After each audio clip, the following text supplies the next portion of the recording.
like Pakistan's past sins are catching up in what seems to be the beginning of its dark ages.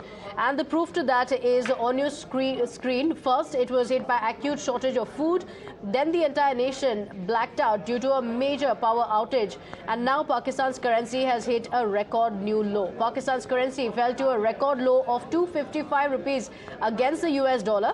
The tumble comes after the cash-strapped government relaxed its grip on the exchange rate to win the much-needed loans from International Monetary Fund. Now, Pakistan's economic crisis only seems to be getting worse. From debt to inflation to forex, the nation has money to sponsor terrorism, is now mulling slashing salaries of the government employees, reducing the count of federal ministers and curbing the expenditure of ministries and divisions. Remember, earlier the government had also asked malls and shopping centres to stop functioning to save power, and the government also sold embassies to hold some cash in reserves.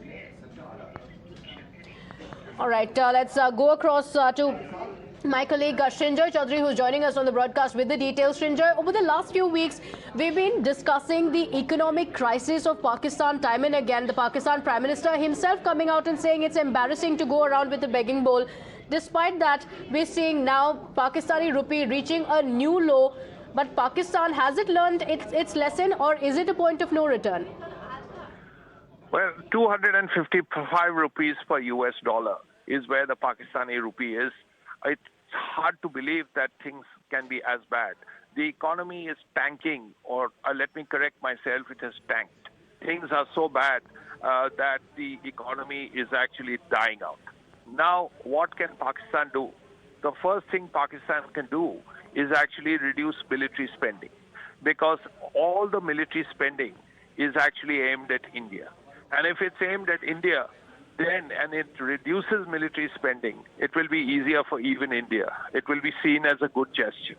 Nevertheless, the point is that Pakistan will not reduce military spending. And a huge chunk of the Pakistani resources go directly to the armed forces, particularly the army. So as a result, the economy suffers. The other thing, of course, is the sponsoring of terrorism. Some of it, of course, comes from drug money. But nevertheless, the ISI has a huge budget. If the Pakistan government cuts military spending and reduces the ISI's budget, at least to some extent, Pakistan will breathe more easily. But can that happen? Will it happen? The answer is probably no. Okay, all right. Srinjoy, thank you for joining us on the broadcast with those details. Staring at the worst economic crisis, no point returning from here for Pakistan. Slipping into a quick break here. We'll be right back. Do stay with us.